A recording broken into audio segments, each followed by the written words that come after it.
سڵاوی خواتان لێ ببینەرانی بەڕێز و خۆشەویست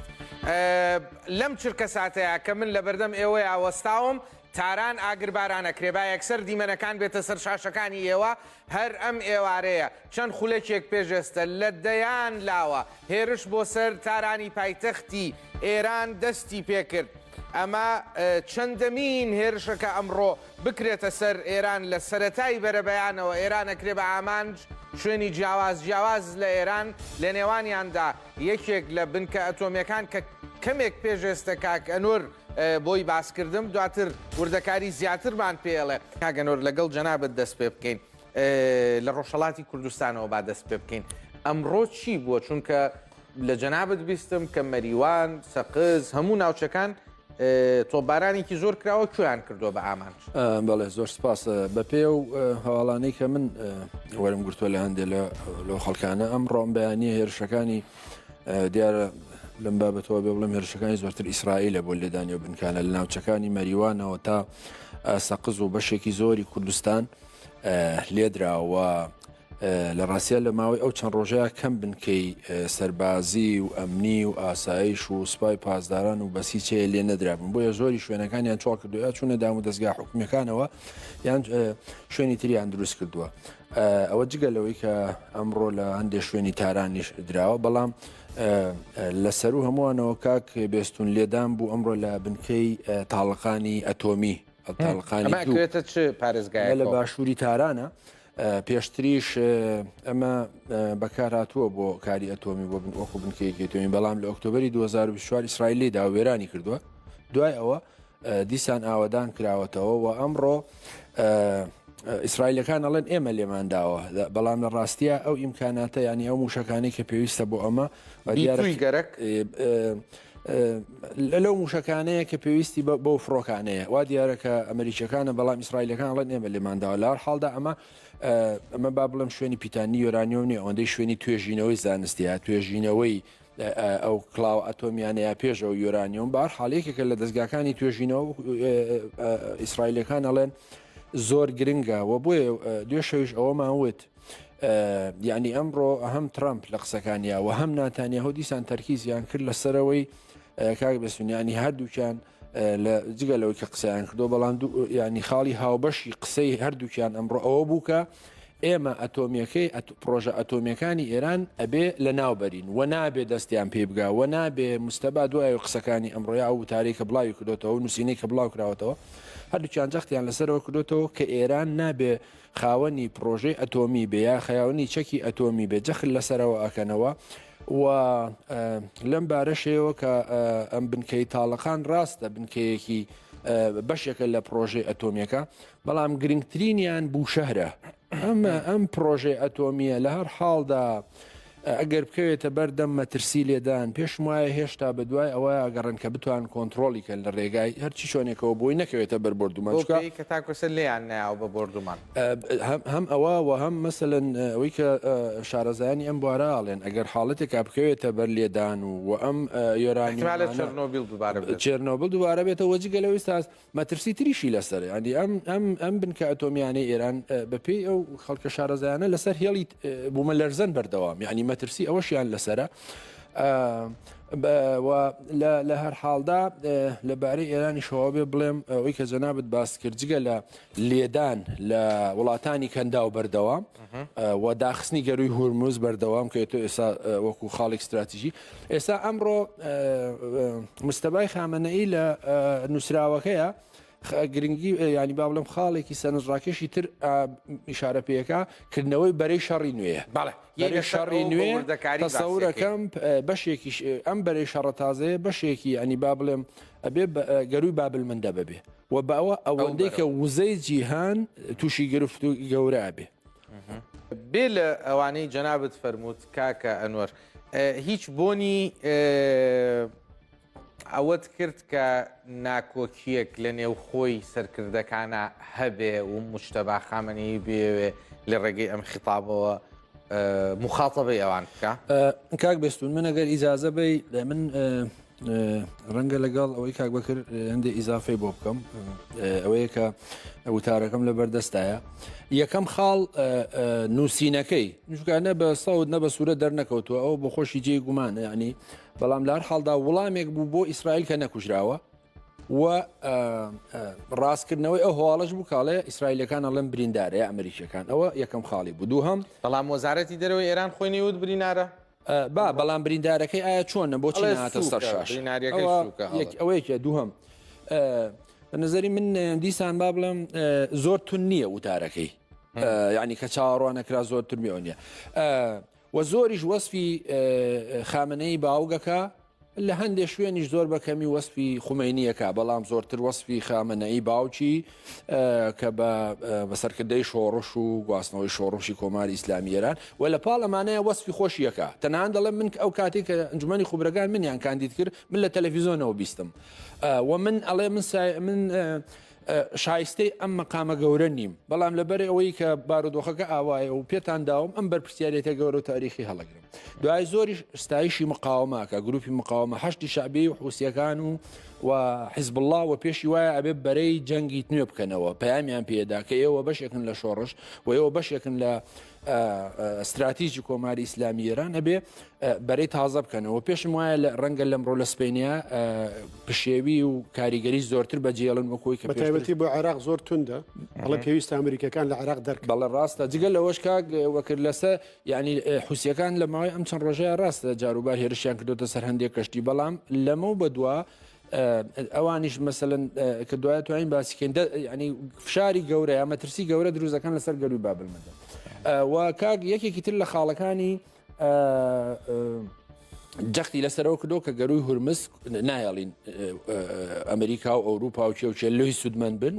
و بۆ شکڵ ئەمێنێتەوە بە داخراوی ئەمێنێتەوە ڕێگان بەمانەیەکتر بوو بۆ قسەش پێ بڕم ئەوە کە تا کوێستا کردویانە لێدانی وڵاتانی ناوچەکە داخستنی گەروی هەرمۆز هاوپەیمانێت و جوڵاندنی هێزەکانیان کە ئەمان تەنها هی ئەو سەرکردایەتە کاتە نییە ئەمە ئێستا ڕەوایەتی ڕەهبەریشی هەیە سیاسەتی فەرمی بەیتی ڕەهبەری ئەوەی کاگەینێڵێ ئەوەی کاک بێستونێڵێ یەکێکیان لە ناو ئینەکەیە کاک بێستون ئەترابەکە بە خلافی ناکۆچی ناو ڕژێمەکە لە شوێنەکە پێشەوەی پشتە سەر ئەوە هەر لەسەر قسەی یەکەمە چونکە ئێستا بینیم سەرکردەی حوسیەکان و توێتی بڵین سەرکردەیە ڕێبەری حوسیەکان جەخت لە هاوسۆزی و پاڵپشتیمان بۆ گەلی ئێران دەکەینەوە و بۆ هەر ئەگەر و پێشهاتێکی ئەم جەنگە ئامادەی باشە ئەمە لێدوانی فەرمیە ئەگەرەکانی ئەویش دوای بازەکەن کە چییە بەڵام ئەو ینی ئەترافێک بە خلاف و ناکۆچی ناو ڕیزەکانی ئێستای کۆماری ئیسلامی ئێرانەکە ئەڵێ چی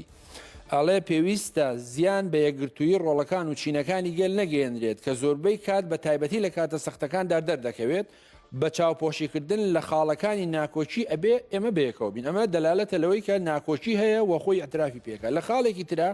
پەیامێکی توندی تێدایە ئەڵێ چی ئەو پەیامە توندە کە دیارە بە نظری من مەبەستی ریفۆرمیستەکانە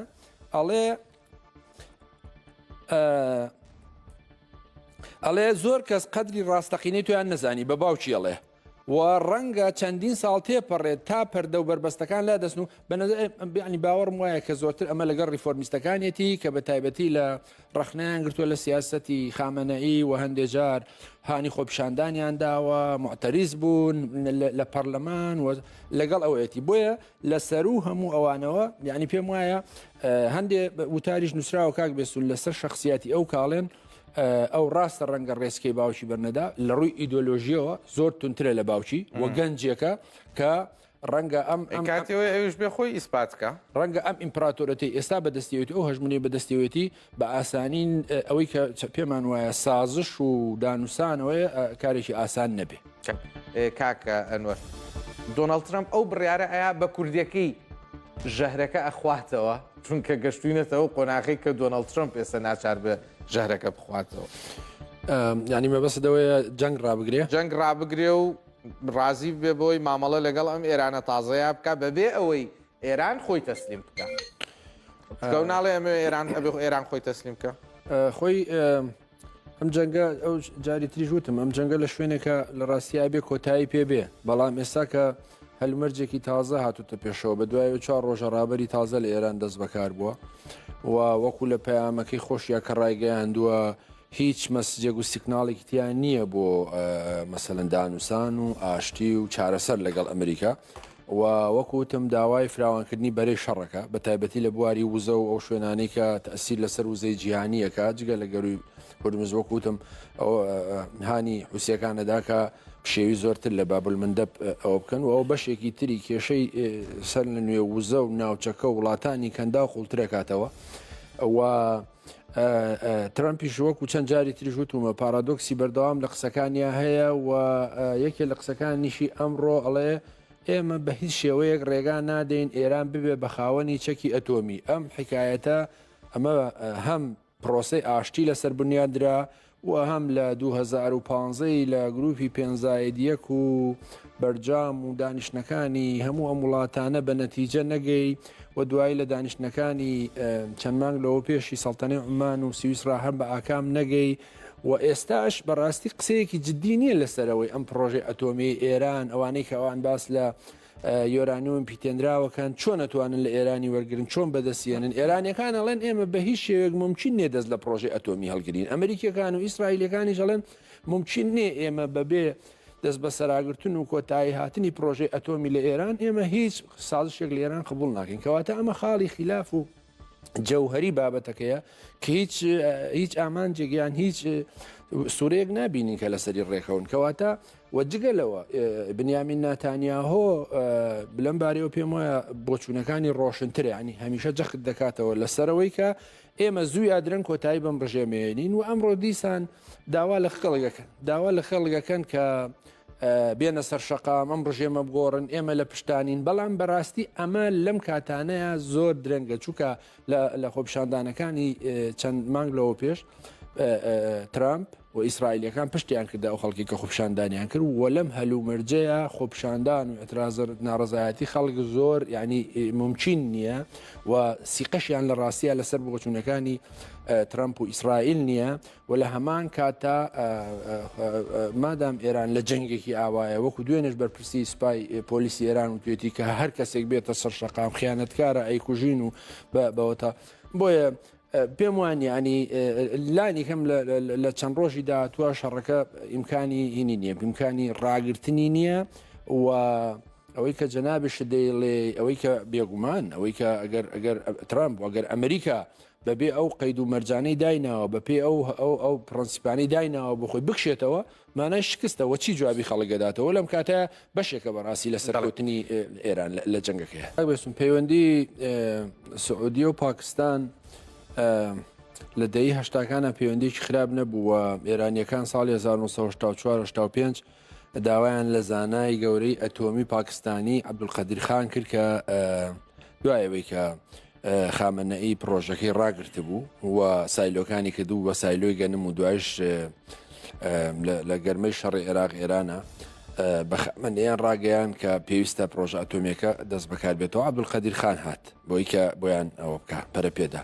بەرحاڵ دوایەوەی کە نەگەشتە نەتیجە ڕووسەکان داوایان کرد کە ئەو دوور بخرێتەوە دوای بەدای ئەوە لە 2011 لە ڕووداوەکانی بەهاری عەرەبی پاکستان بۆ هاوپەیمانی سەرەکی ئەو گەردەلولی حەزم کە هاوپەیمانەتێکی عەسکەری بوو دژی حوسیەکان پێکات پاکستان یەکێک بوو لە هەرە دەوڵەتە سەرەکیەکان لە پاوڵاتانی کەندا و میسر و هەندێک وڵاتی تر ئەمە نیگەرانی لای ئێران دروست کرد چکە لە ڕاستیە سعودیە کە سەرۆکایەتی ئەو هێرشانەیە کرد سەرۆکایەتی و هاوپەیمانەتیە کرد ئامانجی لێدانی حوسیەکان و عەلی عەبدوڵڵا ساڵحی هاوپەیمانی حوسیەکان بوو لە بەرامبەردا پشتیوانی لە حکوومەتەکەی یەمەنە کرد عەبدڕەب مەنسوور هادی و ئێستاش هەروایە ئێستاش پاکستان لەو هاوپەیمانەتەیە هەیە و عەرەبستانی سعودی بەردەوام دامیەوەکە بەڵام خاڵی خلافی سەرەکی نێوان پاکستان و ئێران بە تایبەتی لەسەر منتقەی بلوچستان و پشتیوانی پاکستانە لە حرەکەی عەدل جەیشی عەدل کە هێزێکی بەقوەتی بلوچیەکانە لەو سنوورە لەلایەن پاکستانە و پشتیوانی ئەکرێن و لە ماوەی ئەکرێ بڵم دە ساڵی ڕابردووە چەندین جار هێرشیان کردوتە سەر بنکەی سوپای پاسداران و هێزەکانی بەسیز لە ئێران و لە بەرامبەرەوە یەک دوو جاریش شەڕی نێوان ئێران و پاکستان لە سنوورەکان دروست بوو. ئێستا قسەکەوەیە لە هەر حاڵەتێکدا ئەگەر پێویست بێ ینی ئەگەر ئەو هێرشانەی کاکرێتە سەر سعودیە پێویستی بەوە بێ کە پاکستان فشار بخاتە سەر ئێران ئەیکا بووی بێگومان بەشێکە چکە ئێستا ئوستاز لەو هاوپەیمانەتی کە 2025 بەستویانە سعودیە پێشنیاری کردو با 1 میلیارد دلار نەوتی پێبا وەزایدن 3 میلیارد دلار دەعمی پرۆژەی اقتصادیەکانی پاکستان زیاتر لەسەر ئەوە ڕۆین بەس بەڕێزان هەر ئێستا هەواڵی بەپەلەی دیکەم بۆ هات کە هێرشەکان هێرشە ئاسمانیەکان بۆ سەر تاران بەردەوامە چرتر بووەتەوە و لە پەنای تارانە قوم و ئاراکیشی گرتووەتەوە هەر ئێستا ئاسمانی تاران قوم و ئاراک ئاگربارانە بەڕێزان بۆ سەر هەر شارەکە لە شوێنی جیاوازەوە لە ئاسمانەوە هێرشەکرێتە سەر شارەکان و تاران قوم و ئاراک لەژێر ئاگربارانە. ئەو وڵاتە پاکستان داخلبوونی شەڕشی بەلاوە شتێکی قورس نییە زوو داخلی شەڕێکە بێ ئەزانی فترەیە پێشێستا لەگەڵ ئەفغانستان داخلی شەڕ بوو یعنی پەیوەندەکانیش لەگەڵ سعودیە زۆر تایبەتن زۆر تایبەت لەگەڵ ئێرانەی ناوکی پاکستان لە ڕووی مادیەوە پارەدارکردنەکەی بەشێکی زۆری سعودیەیە ئەدی پەیوەندی لەگەڵ ئێران ناچۆنە خەتێکی غاز هەبوو لەو بینەیە بەڵام ویستیان خەتێکی غازی بینی ئێران و پاکستان ئەوە بکەن بەڵام دیار بوو سەرکەوتوو بوون ئەزانی ئەوەی جەناب دێڵی ڕاستە پاکستان بە حکمی ئەوەی خاوەنی پرۆژەی ئەتۆمیە و جەمعێت و نفوزێکی زۆری و اقتصادەکەشی زۆر خراپە لەبەرەوە هاوپەیمانەتی سعودیە قبولەکە و سعودیە ئیمتیازی پێدا و لە لایەکی دریشەوە کاک بێستون یعنی پاکستان لە کاتێکە هاوپەیمانی سعودیەکانە لە هەمان کاتا مخالیفی هندستانە کە هندستان هاوپەیمانی ئیسرائیلەکان و ئەمریکەکانە لەبەرەوە ئەمە خاڵێکیان ئەمە ڕەنگە خاڵێکی هاوبەشیان بۆ دروستکە لەو بینەیە کە بتوانن مەسەرەن لەسەر کێشەی کشمیر ناکۆکەکانیان سار بکەنەوە و چەند ڕۆژ ینی ئەکرێ بڵێم 3-4 ڕۆژ پێش هێرشەکانی ئیسرائیل و ئەمریکا بۆ سەر ئێران سەرۆکوەزیرانی هندستان چووە ئیسرائیل و ئیسرائیل بنیامین ناتانیاهۆ زۆر پێشوازێکی گەرمی لێ کرد بۆیە ئێستا ڕەنگە سعودیە پەنای بێتە بەر پاکستان کە لەو سنوورەکانیەوە گرژی و ئاڵۆزی بۆ ئێران دروستکەن و بە تایبەتی حرەکەی بلوچ و بە تایبەتی بلوچەکان کە کەم نین لە ناو ئێرانە ئەتوانن فشارێک بین لەسەرێک لەسەر سنوورەکانی ئێران وەکو چۆن هێزەکە بەرژەوەندێکی تورکیشی تیا ڕەنگە لە ژێرەوە جۆرە لە تێگەشتنی تورکیشی تیا بەڵێ تورکاش جەنابەت چیت هەیە لەسەر ئەم مەهدی و مەهدی منتەزەر و عیسای بڵێن مەسیحی دوو مەسیحی جیاوازی منتەزەر من قسەی هیوام نییە بەڵام من ئەڵێم خراپ نییە دین بەکارپێندرێ لەلایەن سیاسیەکانە لەلایەن ئەم وڵاتانەوە سوئی استفادەی لێ بکەن بەڵام بەڕاستیەوە زانم نە مەهدی و نە ئیسا و نە مەسیح و بەهاتنەوەشیان ناتوانن دەرد و مێنەتەکانی خەڵک و ئەوانە چارەسەرکەن بەڵام من ویستم کاک لەسەر ئەوەی هەولێر قسەیە بکەم ئەویژەوەیە ئەو هێرشە بەردەوامانەی ئەمڕۆ بە تایبەتیەوە ئێستاش بۆ سەر هەولێر دیارە بۆ سەر کوردستان بەگشتی ئەو مەسجەیە کە ڕابەری نوێی کۆماری ئیسلامی ئێران داوێتی بە پرۆکسە ئێرانیەکان و حەشتی شعبی و گروپەکانیشی جوڵەی زۆرتریان کردووە و ئەوی کاگە و بەکریش سەرەتاوتی ئەگە بمانێ و نەمانێ ئەوان ئێمە لە بازنەی بەرژەوەندیەکان ئەمریکا پێناساکەن و پێشیان وایە ئێمە هاوپەیمانی ئەوانین و گوێشیان لەو هەموو قسانە نەگرێتەوە کە سەمەختەی مەوتومانە تەرەفنین و لە شەڕەکەیانین و پشتیوانی هێزەکانی ڕۆژهەڵات ناکەین و ئەوانە بۆ ئەوان نێوە دوایەوە ئەوەی کە لە ماوەی 24 ساعتی ڕابردوش زۆر هێرشکراوەتە سەربارەگەکانی حەشتی شعبی وتەیان هەندێک جار تۆمەتیەوە شەخەنە پاڵەوە هێزی پێشمەرگە بردومان هێندێ لە شوێنە تایبەتی لە مووسڵ کردو جاکاک ئەوە کاک بێستون لە سەرەتای بەرنامەکەی ویستم ئەوە بڵێم ئەمە سەرەتایەکی خراپترە بۆی کە حوسیەکان دێنە ناو شەڕەکەەوە لە ڕۆژانی داهاتوو وە پێگە و مووقعێتێکی گرنگیشیان هەیە یعنی قسەکەم چییە قسەکە ئەوەیە حوسیەکان بەو پێی لە یەمەن سەیتەران هەیە بەسەرگەروی بابلمەندە و بەپێی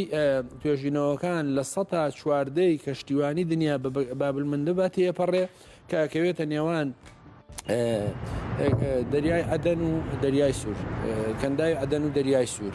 لەو بەرەوە یەمەن لەم بەرەوە جیبۆتی و ئەریتریا و وایە سەتا چلی هاتوچۆی پێداویستیەکانی ئیسرائیلیش لەو منتقەیەوە تێپەڕێ سەتا دوانزەی ئاڵگۆڕی نەوتیش دیسان بەوێ تێپەڕێ کەواتە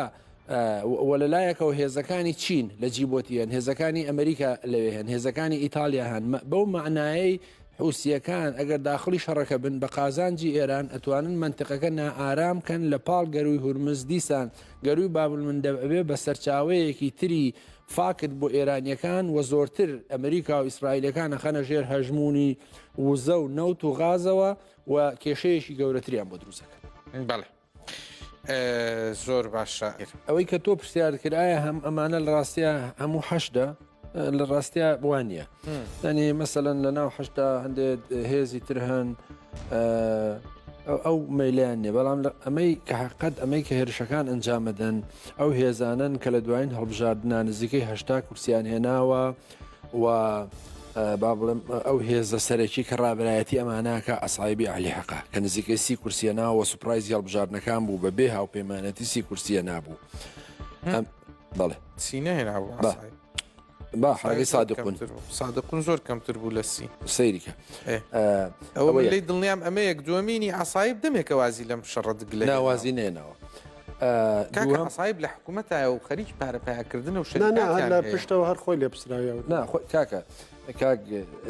سەرای ئەولیادەم ئەسڵەن هینێک نییە ناوێکی ڕێکخراوەیی نییە سازماندەهی نیە جگە لەوەی کە نێنەراتی ئەماناکە دوای ئەوە کەتیبەکانی سید شوێ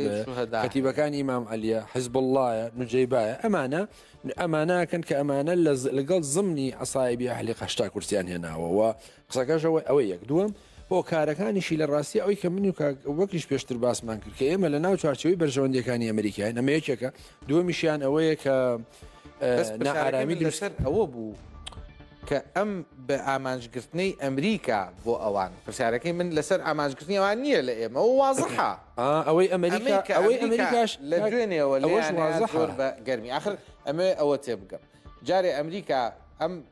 ئاکشنەی بەرامبەر هەموو حەشدا یا بەرامبەر ئەو گروپانەیە کە لە هەرێمی کوردستان و لە مەسەلەن مەتاری بەغا و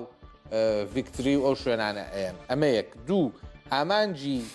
پەیام ناردنە یا داپلۆساندنە لە ڕاستە ئەوە ئەمریکانی شادوتۆکەم بەستی حەشدی شعبیە و